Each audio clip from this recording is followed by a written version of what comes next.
Did you know that the stakes in the Niger coup situation includes a severe energy crisis for both France and Europe, a potential loss of over $500 billion looted annually by France in West Africa, and a loss of regional geopolitical power for the United States?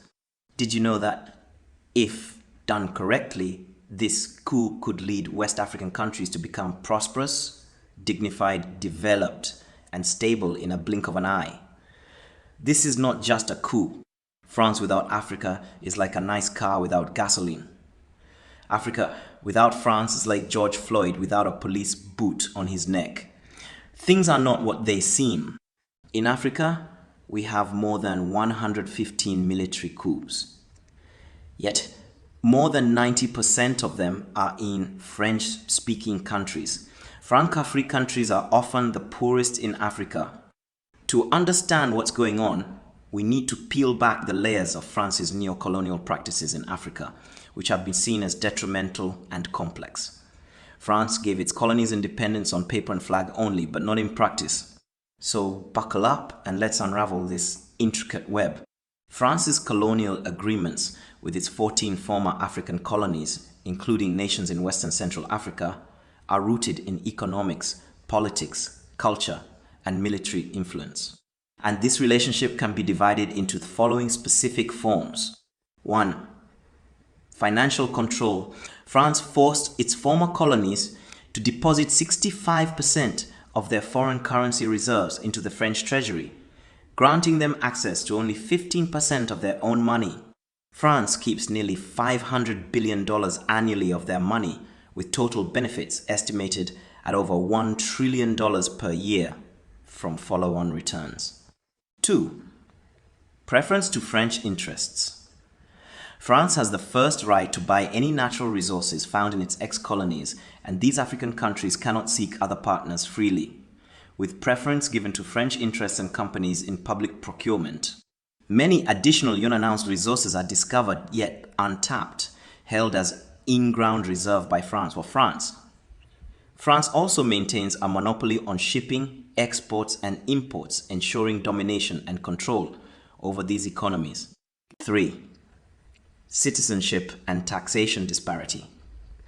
African countries are French taxpayers, but their citizens are not French and do not have access to public goods and services that their money contributes to. 4. Political influence and puppet leaders. France has significant influence over some West African governments and their leaders, and there is a perception that France installs puppet presidents. The coup in Niger and demands for military intervention by some ECOWAS leaders, themselves riddled with corruption, dictatorship, and puppetry, have to be viewed through the lens of France's influence in the region. 5. The CFA franc and its impact. The CFA franc, a currency used in 14 African countries, was created in December 1945 by France, with the French treasury guaranteeing it under a fixed exchange rate. This currency system has major implications for African economies. It acts as a tax on exports and a subsidy for imports, hindering African products' competitiveness and encouraging imports. It limits economic growth and development by discouraging trade within the region. It restricts industrialization and hinders structural transformation, serving neither to stimulate trade nor promote growth. The CFA franc is viewed by some as a colonial relic, inherently unequal and rooted in exploitative practices, fostering dependence on France. It impacts the purchasing power of African consumers by limiting access to goods and services and reducing the availability of capital for investment in African economies. Let's look at Italy's Prime Minister Giorgia Meloni's latest remarks. Questo si chiama franco CFA.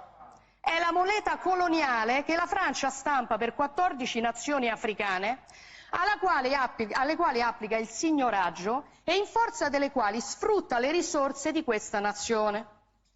Questo è un bambino che lavora in una miniera d'oro in Burkina Faso. Il Burkina Faso è una delle nazioni più povere del mondo. Per il Burkina Faso, che ha l'oro, la Francia stampa moneta coloniale In cambio pretende che finiscano nelle casse del tesoro francese il 50% di tutto quello che il Burkina Faso esporta. L'oro che questo bambino si infila in un cunicolo per tirare fuori finisce per lo più nelle casse dello Stato francese. Allora la soluzione non è prendere gli africani e spostarli in Europa, la soluzione è liberare l'Africa da certi europei che la sfruttano e consentire a queste persone di vivere di quello che hanno. 6. Military presence. France's military bases in the region adds another layer of control. 7. Cultural impact. France continues to dominate culturally, especially through language. Recently, Mali constitutionally removed France as its official language. 8. Social unrest and negative sentiments. France's policies have led to social unrest in its former African colonies, such as protests against military and economic interventions. The continued exploitation has fueled negative sentiments of France as a former colonial power and demands for a reset in relationships. In case you are wondering about it, aid from France to Africa is only 5% of the total French profit from Francophone Africa, though this is overshadowed even further by the larger economic exploitation. The recent coup in Niger, which was a bloodless coup with no one killed, reflects a broader trend against France's practices, leading to events such as revolts and calls for change.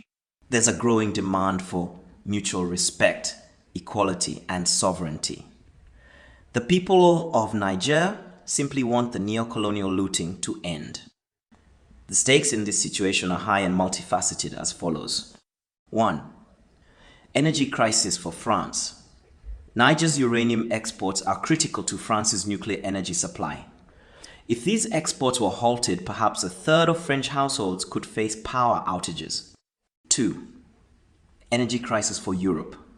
The situation is compounded by the destruction of the Nord Stream pipeline by the United States and the potential hindrance to the Trans-Saharan gas pipeline being built in West Africa through Niger, aimed at reducing Europe's reliance on Russian gas. Without these pipelines, Europe could face an extensive energy crisis. 3. Geopolitical power. One of the largest US drone bases in the world, located inside Niger, represents a significant tool for regional influence. The drones, equipped with surveillance and striking capabilities, have a range that reaches various West and North African countries. Abandoning this base would entail a loss of geopolitical power for the US. France faces a decision tree comprising 3 options. 1. Do nothing. This option seems unlikely considering the gravity of the situation. 2. Invade or destabilize. This approach comes with substantial risks, including intensified revolt across African Francophone countries and possible toppling of other puppet regimes. Potential revolts in Europe, including unrest among the North and West African population in France, and even from Europeans tired of war and immigration issues, especially in Italy. The hypocrisy of lack of respect for sovereignty by France would become crystal clear, potentially leading to a breakdown of global compliance with sanctions and the narrative against Russia. Anyways, there is a very low probability of success through force, as a military intervention or destabilization might only provoke further resistance, not only in Niger, but potentially in other African nations. France cannot hide its record. People are starting to see. The world would never forgive France if it invaded or destabilized Niger further. The ruse of restoring democracy doesn't work anymore. Nothing to hide behind this time. It would cause a global outcry and breaking of ties. 3. The third option is to concede. This option would require France to pay market rates for resources, abandon the constraining café currency system and the draconian and usurping neo-colonial agreements, and thus allow Niger to become instantly richer. However, it might also trigger similar emancipation actions by other countries, realizing they too could benefit massively by hard stance, rejecting the neo-colonial system. For Niger and the former French colonies, the stakes are clear. There's nothing to lose and everything to gain. Consider the calculation. If these nations ended corruption and infighting, they could successfully do the following. They could reclaim their $500 billion annually from France. They could retrieve their entire reserve of money and gold that France holds in its central bank since independence. They could establish their own monetary system. And then, henceforth, they could sell their resources on the open global market for the best price. And they could strike a fair deal with China, Israel, and so on to swiftly construct their infrastructure and institutions in a manner that reflects African style and flavor, all in exchange for payment in cash only. They could then use artificial intelligence and blockchain technology to leapfrog their capabilities and systems in a very short time. And they could renegotiate their lack of power and representation in the United Nations Security Council and other international bodies. It's hard to beat that deal. They literally could be living in dignity within a blink of an eye. There is nothing France can offer that comes close. What people want is to gain back their wealth, back their uranium, their gold, their iron, their phosphate, their oil, their gas. And this scares the West because this means the true democracy will take place in Africa when people actually own their own land and the wealth of Africa does not go untaxed, unsupervised from the mines in Niger to the banks of Paris and the financial sector in Britain. The dilemma appears to leave France in a difficult position with no clear or easy way forward. The momentum seems to be building towards a united African front supporting freedom and self-determination, challenging France's historical influence and control over the region. The time seems ripe for not only Africa but the world to rally around freedom and fairness. It's a fair demand, but how France will maneuver this complex political landscape remains a question that invites contemplation and analysis. Our hopes are for a peaceful and fair resolution. Regardless, the overhaul or end of this neo-colonial structure will have a significant ripple effect on the entire world. Because much of the Western world is sitting on a system that only survives through plunder, violence, inequality, and subjugation of weaker countries and peoples. That is a system that will not survive if plunder, violence, inequality, and subjugation is eliminated. The only system that can endure and survive long is one based on mutual respect, equality, peace, and love for each other. When this neo-colonial and imperial structure breaks down, and it is breaking down fast, this will have a significant ripple effect on the entire world. What do you think? Let us know in the comments below, and share this video to bring awareness, as every little bit counts.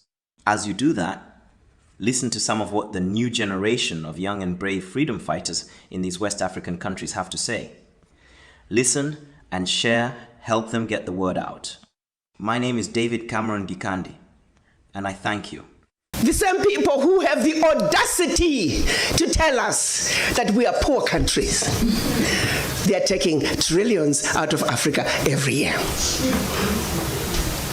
And then one might say, why is it that African leaders haven't done anything about this deplorable situation? Well, let me tell you, my brother and sister, they have tried. Documented to this day, 22 coups where leaders were assassinated. France had something to do with it. The first 7, when they decided they were pulling out of the CFA and that they're going to print their own money, they were assassinated. Every time an African leader has tried to do what's best for their country, they were assassinated. Majority of them aided by France. It's a known fact. So when you hear of an instability in an African country, ask yourself, what is really going on? Because what they are telling you is really going on is just a shiny object. The real issue is over here. And you need to stop before you start being used as an instrument of your own self-destruction. On se sent en famille en ce sens que la Russie est une famille aussi pour l'Afrique. C'est une famille parce que nous avons la même histoire. La Russie a consenti d'énormes sacrifices pour libérer le monde du nazisme pendant la Seconde Guerre mondiale. Les peuples africains, nos grands-pères, ont été déportés de force aussi pour aider l'Europe à se débarrasser du nazisme. Nous partageons la même histoire en ce sens que nous sommes les peuples oubliés du monde, qu'ils soient dans les livres d'histoire, dans les documentaires ou films. On tend donc à balayer le rôle prépondérant qu'a joué la Russie et de l'Afrique dans cette lutte contre le nazisme. Pour ce qui concerne le Burkina Faso, aujourd'hui nous sommes confrontés depuis plus de 8 ans à la forme de manifestation la plus barbare, la plus violente du néocolonialisme, de l'impérialisme. L'esclavage qu'on tend encore à nous imposer. Nos dévanciers nous ont bien appris une chose. L'esclave qui n'est pas capable d'assumer sa révolte ne mérite pas que l'on s'apitoie sur son sort. Nous ne nous apitoyons pas sur nos sorts, on ne demande pas que quelqu'un s'apitoie sur notre sort. Le peuple burkinabé a décidé de lutter contre le terrorisme en mesure de relancer son développement. Dans cette lutte, des vaillants peuples, des vaillantes populations se sont engagées à prendre les armes face au terrorisme, ceux que nous avons affectueusement appelés les VDP, des volontaires. Nous sommes surpris de voir les impérialistes traiter ces VDP de milices et de tout type. C'est décevant, parce qu'en Europe, lorsque des peuples prennent les armes pour défendre leur patrie, on les traite de patriotes. Mais là n'est pas le problème. Ce qui est le problème, c'est de voir des chefs d'État africains qui n'apportent rien à ces peuples qui se battent, mais qui chantent la même chose que les impérialistes en nous traitant de milices, en nous traitant donc d'hommes qui ne respectent pas les droits de l'homme. De quels droits de l'homme parle-t-on? Nous nous offusquons contre cela et c'est honteux. Il faut que nous, chefs d'État africains, nous arrêtons de nous comporter donc en marionnettes qui dansent à chaque fois que les impérialistes tirent sur les ficelles. Hier, le président Vladimir Poutine a annoncé donc l'envoi de céréales en Afrique. Nous sommes bien contents. Nous lui disons merci pour cela. Mais aussi, c'est un message passé à nous, chefs d'État africains, parce qu'au prochain forum, nous ne devrons pas venir ici sans avoir assuré, pour ceux qui ne connaissent pas la guerre, l'autosuffisance alimentaire de nos peuples. Nous devons prendre l'expérience de ceux qui ont pu déjà atteindre cela en Afrique, tisser de bonnes relations ici et tisser de meilleures relations avec la Fédération de Russie pour pouvoir assouvir les besoins de nos populations. Gloire à nos peuples, dignité à nos peuples, victoire à nos peuples. La patrie ou la mort, nous vaincrons. Merci, camarades. In Mali, we had a long problem of terrorism. Until recently, under the leadership of Colonel Assimi Goïta, we realized that, oh, these terrorists are formed by Emmanuel Macron and her Western allies and SIA. Then we decided to remove their international organizations out of Mali, their embassies out of Mali, their military out of Mali, to break the supply chain of weapons, food, and their other necessary resources to fight us, to destabilize Africa. When we did that, we militarized the army of Mali. We then went to Russia. We came with so many weapons. We went to confront the terrorists, because now we know that the terrorist's mother is no longer in Mali. When we encountered the terrorists there, we taught them a lesson. You know what happened? The United Nations Human Rights Commission raised a red flag with an outcry that we in Mali are abusing human rights. You know the human rights for whom? For their children. Those terrorists that they formed and left there are the people that they're crying of, that we are abusing their human rights. But when they are terrorizing and destabilize Africa every day for the advantage of the West to get cheaper resources and cheaper labor in Africa, they don't complain. They don't say anything. You not hear. Imagine a journalist from Europe. We are looking for terrorists, but a journalist from Europe can come with a camera and go and do a documentary inside a danger zone where there are terrorists. Where did he got the numbers of the terrorists? How does he or she have an access with the terrorists? Their non-governmental organizations are comfortable in the terrorist zone. What are they doing there? They are looking points and points and points and tagging where there are mineral resources and extract, using those terrorists to fund them with those money, destabilizing the people of Africa. Double standards. Imagine those terrorists, if they don't come in Africa armed, they will come as the journalists, as oppositional parties, as the advocates of human rights with their international organizations. If we arrest them on spying on us, you hear the outcry from their masters saying there is a human rights abuse in Africa. But they've kept Julian Assange for a long time after he has exposed them. And they even threatened to bomb ICC if ICC issues a warrant of arrest to any American citizen. Double standards. Yeah, see, they figured the game out. They always say, oh, well, we're going to put our military, France, our military there to battle terrorism, yet the terrorism never goes away. But then they figured out, oh, y'all the one causing it. So that's why we need to go ahead and get y'all out of there. Look. La République de Guinée réaffirme par ce communiqué sa vision panafricaniste en apportant sa solidarité à la population nigérienne. Le gouvernement de transition du Burkina Faso et du Mali, 1. Expriment leur solidarité fraternelle et celle des peuples burkinabés et maliens au peuple frère du Niger qui a décidé en toute responsabilité de prendre son destin en main et d'assumer devant l'histoire la plénitude de sa souveraineté. 4. Avertissent que toute intervention militaire contre le Niger s'assimilerait à une déclaration de guerre contre le Burkina Faso et le Mali. As if it wasn't bad enough that we were divided up into the tiny little countries that we are today. The gift that Berlin Conference gave us.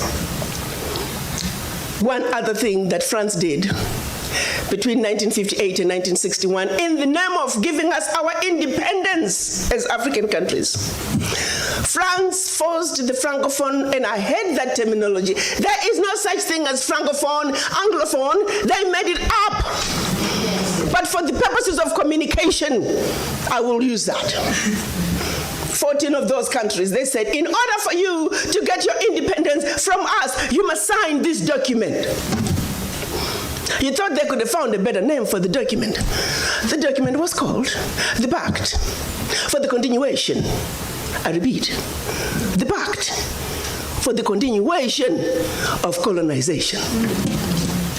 We are talking about giving you independence, but sign this pact for the continuation of colonization in a different format. And I'm going to highlight some of those issues that they said you must agree to if you are going to be independent. Hello. Maybe we need to redefine the meaning of independence for the French.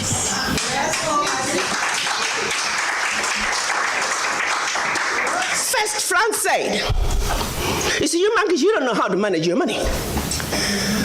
We're going to demand that you deposit 85% of your bank reserves with the French Minister of Finance. Under the French Central Bank, under the control of the French Minister of Finance.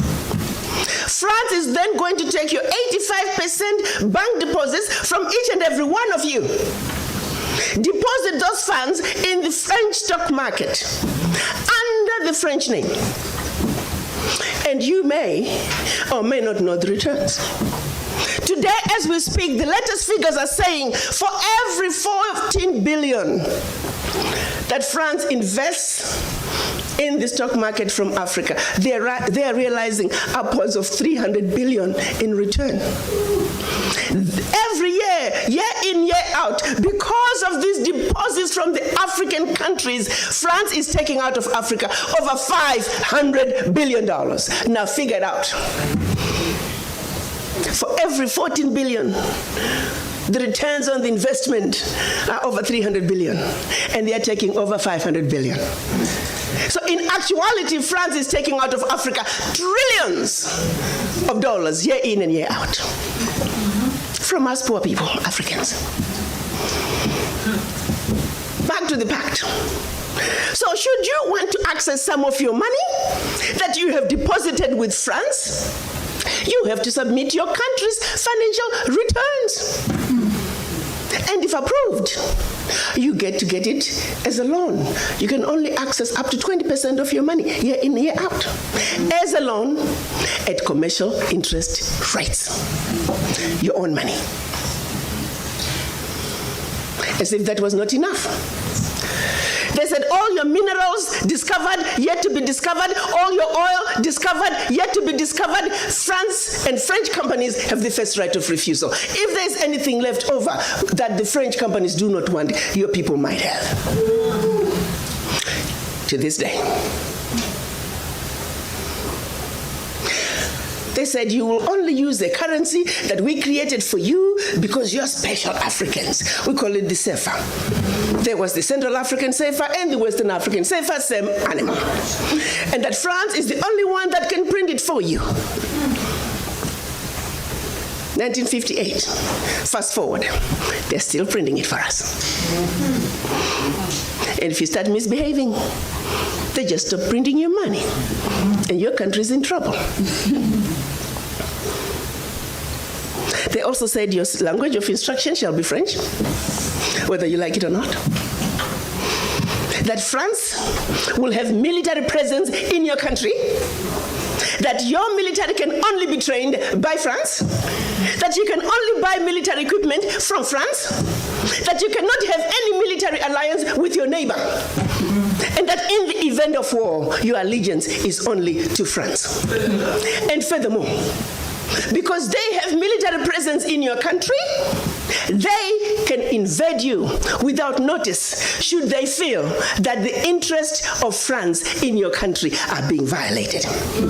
Teach, sister, teach. Speak on, sister. IMF, World Bank, all other institutions, they make African countries jump through hoops.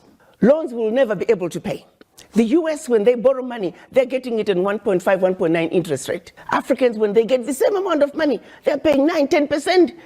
The people who don't need a break, they get a break. The ones who need a break, they don't get a break. The sheer survival of the World Bank, IMF, is based on the fact that African countries and many other developing countries do not succeed. Their success is based on our failure. The minimum average an African country is paying on loan repayment is around 35%. Mm-hmm. The majority around 50%. Mm-hmm. So half of your GDP goes towards paying loan repayment. Zimbabwe, we're still paying loans from Ian Smith. Now, I say this without fear or favor. DRC is one of the most wealthy African countries in terms of natural resources. Gold is there. They have timber. They have lithium. Recently they discovered electric charged stones there. So you can imagine the potential that that country has. And that country is always at war. Now, the anatomy of war, the dichotomy of war, somebody has to fund the war. If a country has been at war and there's a civil insurgence for 5 years, 10 years, where's the money to fund the war coming from? The multinationals who are stealing from Africa every day in broad daylight. I use an example of the DRC. If you ever fly very low over the DRC, you'll see tarmacs in the jungle. You'll see 747s flying into DRC, picking up minerals and flying right out. The same multinationals are responsible for arming young people and giving them MK-16s. Because why? Their satellites in the skies are telling them where that village is. There are lots of diamonds. So what do? Arm young people, drag them up, and send them to go chop off a few heads. The rest of the village runs away, so they come behind and do their illegal mining. We black people must understand what is really going on. Because what we are shown instead is, oh, look at those Africans killing each other. There are some serious games that have been played in Africa for far too long. And once we understand that, we can strategize. These countries are very capable of negotiating their own deals. Their funds don't have to go through the French central bank. Even countries wanting to trade with African countries, they don't have to go through French central bank. So there are all those technicalities that are just stupid. What's needed is complete separation. France has got to get out of Africa, really, honestly. Enough is enough. To take $500 billion out of Africa. I mean, it is insanity of the highest order. In countries that are supposedly poor, and making those countries fund French education, French healthcare system, create jobs for French youth while we are struggling in our country. It's no longer sustainable. President Macron needs to wake up and smell the coffee.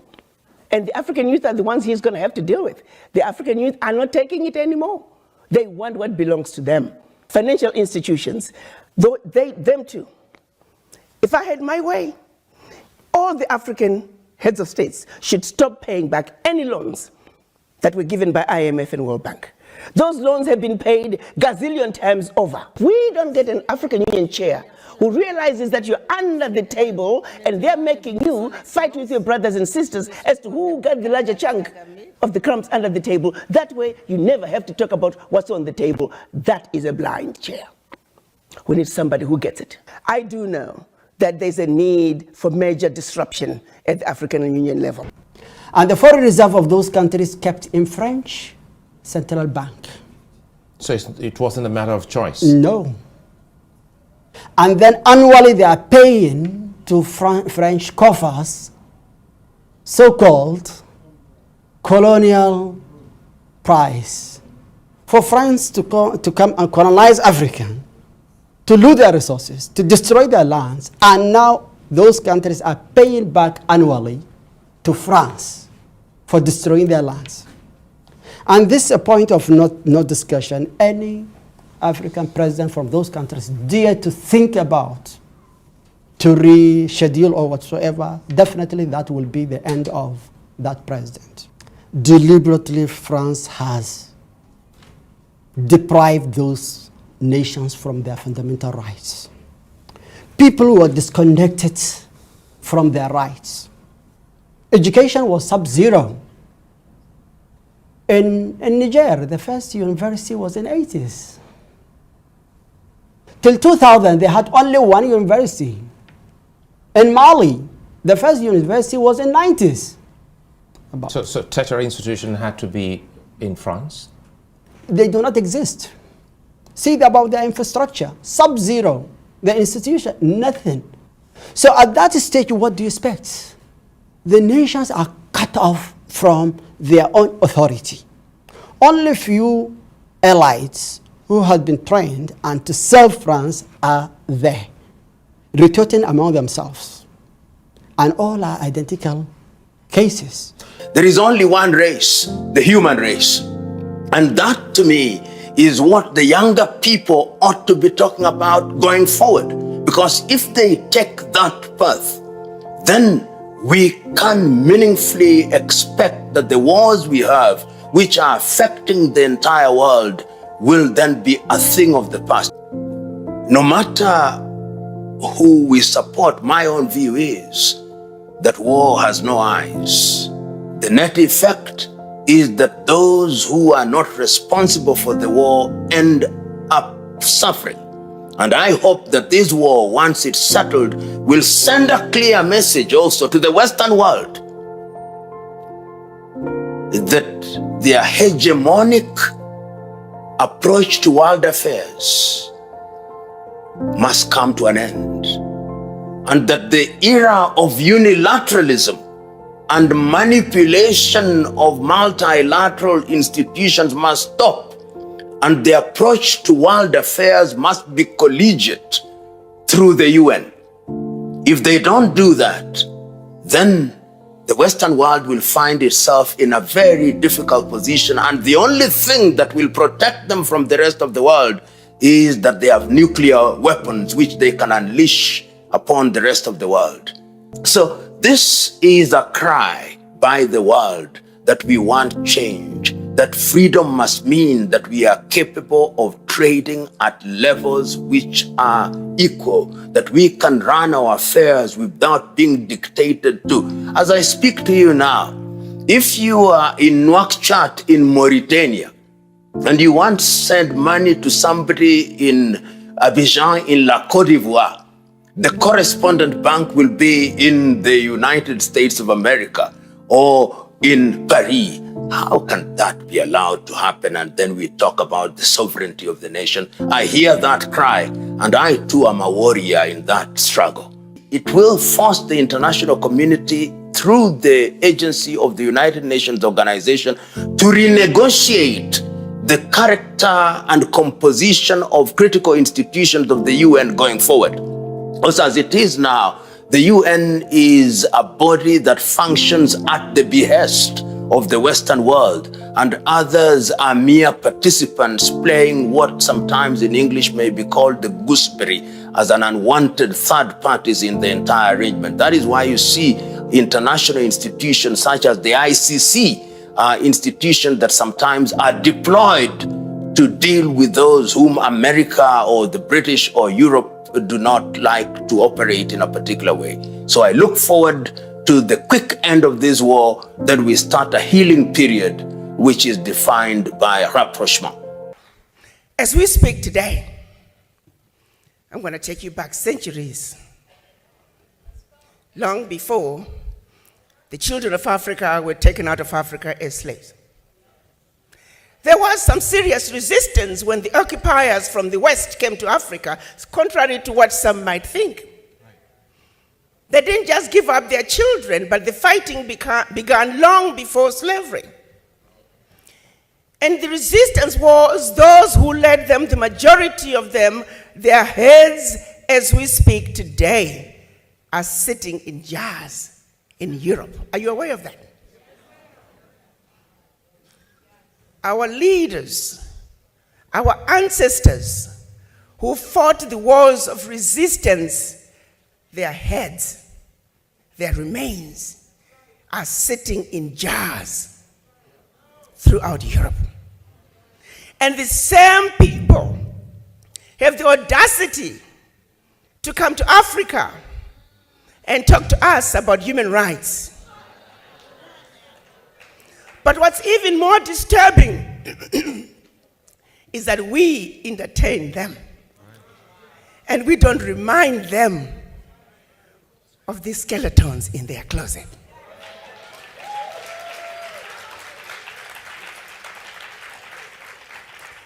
As we speak today, the priceless artifacts that they stole from all over Africa are sitting in their museums throughout Europe. And when you and I, when we visit Europe, we pay to see what belongs to us.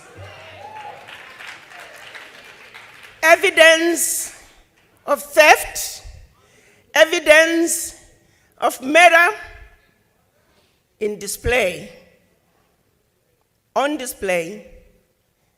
in plain sight. As we speak today, black people are listed as 3/5 of a human being in the US Constitution. As we speak today, the redlining continues. As we speak today, African countries are being made to pay ridiculous interest rates on loans that they should not be paying for. As we speak today, reparations are due.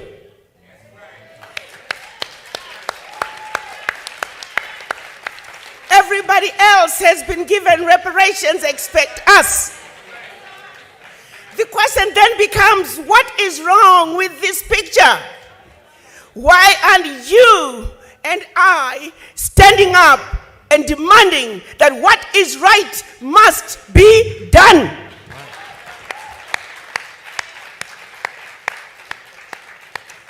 I can tell you why. Because no other race would stand for a minute what is being done to us. How long do you think a finger of a British soldier lasts in Zimbabwe? How long do you think a thumb of a German soldier lasts in Namibia? Not even a minute. They would storm in, kill hundreds, if not thousands of people just to recover that one finger. Why is it that we are unable to come together and speak our truth and demand that what needs to be done must be done?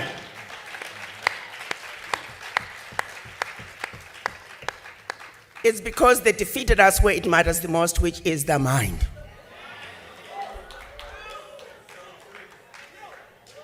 It started with the missionaries in Africa long before slavery. They were sent by the Roman Catholic Church to subdue the Africans. Make them believe that when you get slapped, turn the other cheek, and that your riches are in heaven. So by the time they followed with the colonizers to reap and rape Africa, we were already brainwashed. We were meant to believe everything African was bad and undesirable, and everything European was better. And the same brainwashing continued as our children were taken out of Africa enslaved. It continued on the plantations, color gradations, light-skinned versus dark-skinned, field workers versus kitchen workers.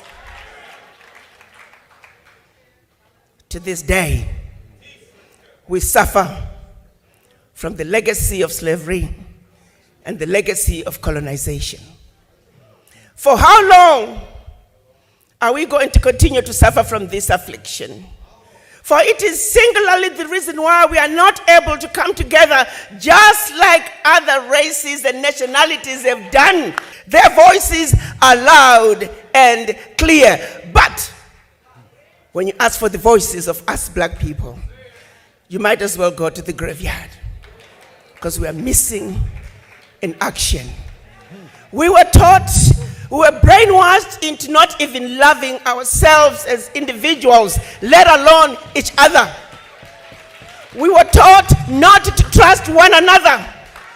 We were taught not to believe that my brother can, my sister can, but somebody else who doesn't look like you and I is better. The question I have for all of you, just close your eyes and think about your children, your grandchildren. Is this the world you want to leave behind for them? If the answer is no, then you need to have a serious conversation with the image in the mirror. Because it is the image in the mirror that must change. It is the image in the mirror that must understand that you are sick from this affliction of the legacy of slavery. You are not sick at home. You are not sick in the doctor's waiting room. You are not sick in the hospital ward. You are sick in the intensive care.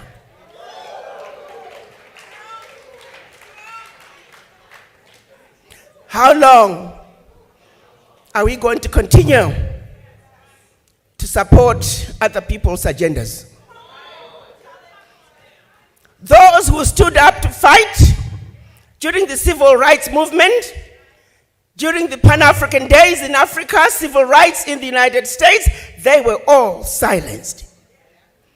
We are emerging out of a period of 20 to 30 years where just nothing is going on. We are all fast asleep. When are we going to wake up? Reverend Al Sharpton is saying, the time to wake up is now.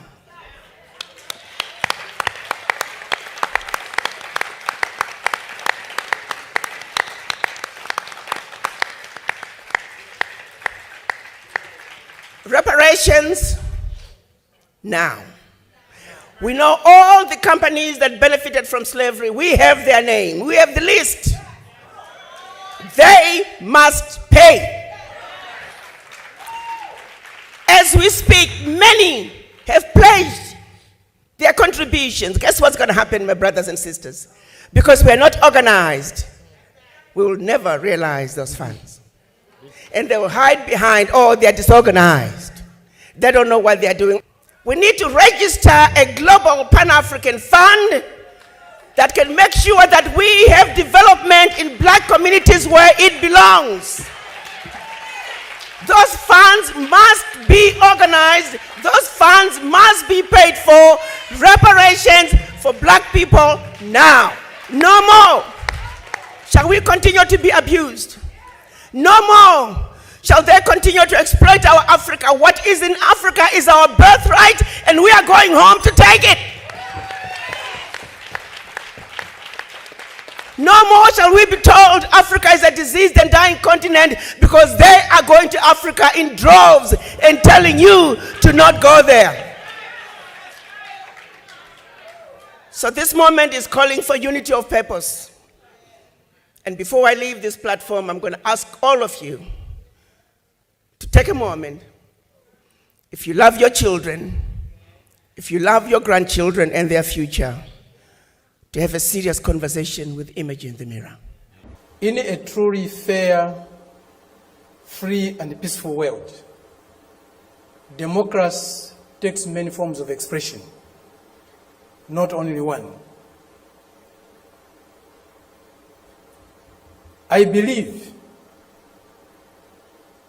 democracy is a government in which all the people participate, in which the interests of the people reign supreme, in which their country's sovereignty, their country's honor is at the top. At the end of this month, there will be a conference in Lusaka, or a summit in Lusaka, Zambia, my country, led by the United States. They have come to Southern Africa to teach us democracy. A country that was opposed to our liberation, a country that supported colonial regimes,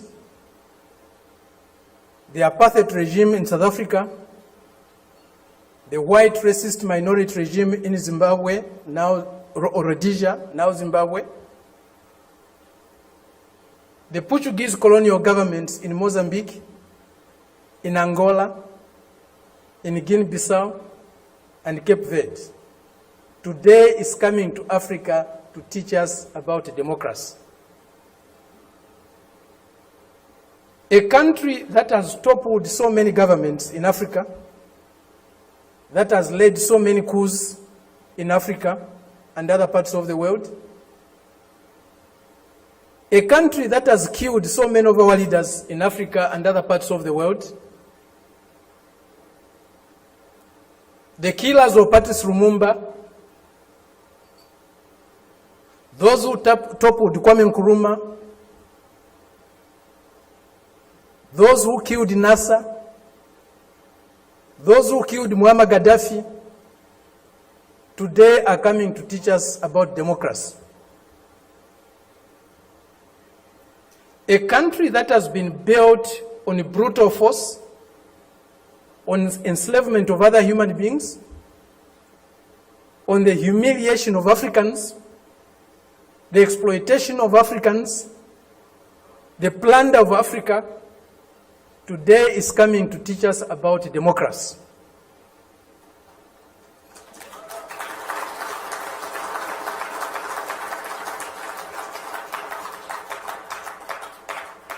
That's the arrogance, the imperialist arrogance, the racist arrogance that we are subjected to.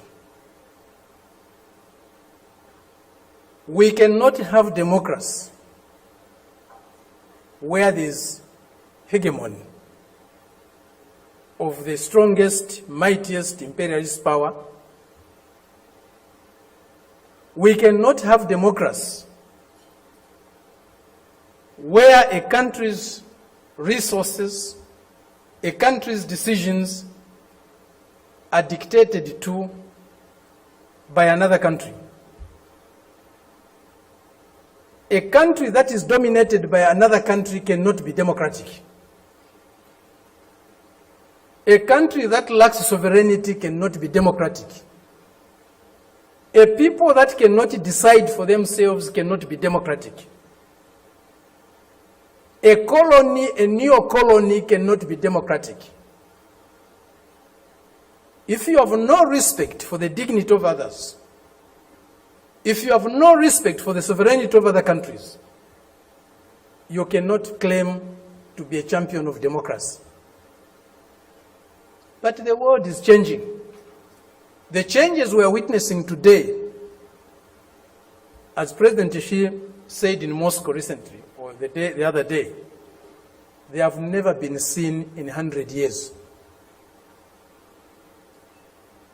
They have shaped a world that they themselves today are scared of. and they have shaped a world that is not sustainable.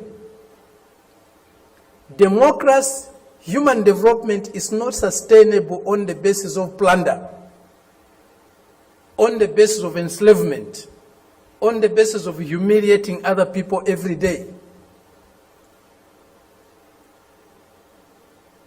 That is a system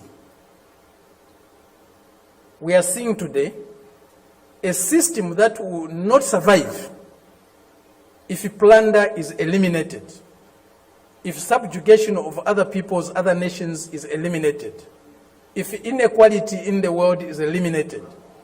That system will disappear. The only system that you can survive and can endure for long is a system that is based on mutual benefit, win-win relationships, mutual respect for others, accommodation and tolerance of others, and fraternal love for all humanity. This is war declared by NATO on Russia. The war declared by NATO on Russia is not only for Russia, it's for dominating the whole world. It's for hegemony. This is an agenda developed after the end of the Cold War. They came up with this fantasy about containing Russia, containing any power, small, big, that challenge them technologically, economically, socially, culturally. They have to contain everybody. This defunct ideology, it's a defunct ideology. These are systems that are crumbling. It's only a matter of time. And the whole world will have to be prepared not to defend Russia, but stand with Russia so that this hegemonistic idea will not prevail at any point in time in history. How do we design a plan? How do we fail this one without any further cause? And this has been one of their weapons globally. The monetary system, the global monetary system, controlled by dollar and euro, has been used. Sanctions here, sanctions there, sanctions there, grabbing this account, grabbing that account, has been one of their tools. This is not going to continue indefinitely. And we need a new financial architecture globally, not controlled by euro, not controlled by the dollar, not controlled by other currencies. To me, this failure of the attempt to contain Russia will immediately move to the east. Containing China is their next agenda. They may be playing a very deceptive tactic on trying to tell everyone, oh no, we have to work with China, we have to do this and that.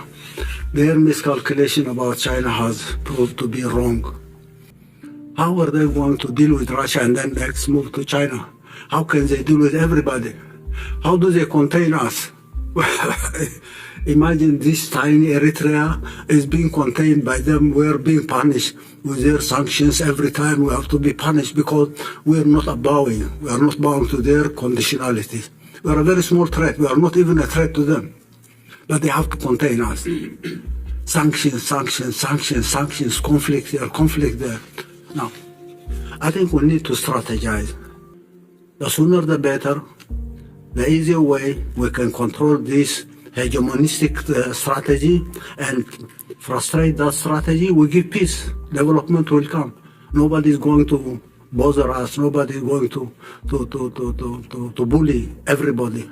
Sanction, sanction, bully, defamation, demonize, psychological warfare, sanctions. We need a strategy, an alternative strategy for this hegemonistic declaration of war.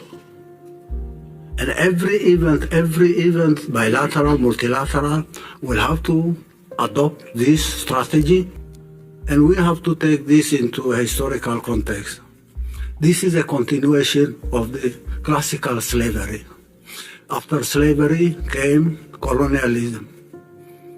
Slavery was exterminating populations, exterminating 9 million in the Congo, exterminating the Red Indians in North America, in Canada, exterminating indigenous population and grabbing their land, controlling. And when they control land, they have to take slaves from Africa for their cotton plantation in the United States. And then industrialization came. When industrialization comes up, it's a matter of grabbing other resources, and a continuation of slavery under a different form. Colonialism came. They had to colonize land so that they grab land, they control labor, they enslave everybody. Neocolonialism was there. It's a continuation of the same ideology of slavery, colonialism, neocolonialism, then hegemony. The world will have to get out of this state of affair. We are at a crossroads. We believe we are in a transition to a new world order. How do we design a new world order? How can we possibly strategize? How do we mobilize resources? How do we make people aware everywhere that this threat is there for them? And then to get out of this so that they can enjoy their liberty, their freedom, their development without this hegemonistic idea.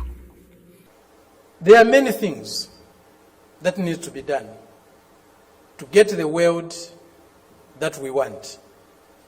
A more just, a more fair, a more peaceful world is possible, but it won't drop from the skies. We have to struggle for it. And as Fidel said, if we struggle, we'll win. Emmanuel Macron sono quelli che hanno bombardato la Libia perché gli dava fastidio che l'Italia avesse un rapporto privilegiato in campo energetico con Gheddafi, esponendoci al caos migrazione nel quale ci troviamo. Cinici Emmanuel Macron sono i francesi che mandano la gendarmerie a rispedire indietro qualunque immigrato tenti di passare il confine a Ventimiglia. Ma soprattutto perché le cose vanno raccontate come si deve, vomitevole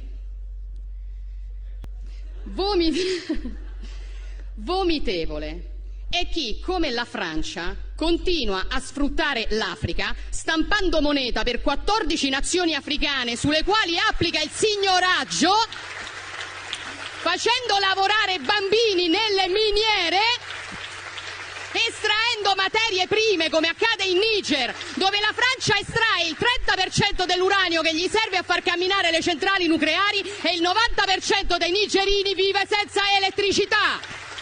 Non ci venire a fare lezioni, Macron, perché l'Africa scappa da voi e la soluzione non è spostare gli africani in Europa, è liberare l'Africa da certi europei. Non accettiamo lezioni. She really does not like him and what France has been doing and continues to do in African countries. And she went viral because Niger just had a coup and they overthrew the sitting president, Mohammed, and Western countries are shaking in their boots because he is their ally and he's been helping them quite a bit. So they're even threatening Niger of sanctions over this. The EU and France have already suspended security cooperation and financial aid to Niger, with France warning that any attack on its nationals will have consequences. Even though the West hates what's happening right now in Niger, the people of Niger seem to be really happy and over the moon about it because they're out in the streets celebrating. We also came out to tell this little Macron from France that Niger belongs to us. It's up to us to do what we want with Niger. We deal with who we want and how we want. As citizens of Niger, we are against French bases, American bases, Canadian bases, Italian bases. All the bases that are in Niger, we don't need them. There's a reason why they're celebrating. They have suffered for so long, both during colonization and after colonization, because it never ended. France still benefited from their misery. Even though they're rich with natural resources, they're rich with human resources, they end up suffering. And Europe has the audacity to ask the world, how are all these immigrants trying to flee their country and coming here? Well, you have the answer. It's because of the conditions that you have created and continue to create. So when you stop exploiting these countries, they'll have peace. And since you refuse to do that on your own, they got tired and now they are taking matters into their own hands and they're doing what they think is best for themselves.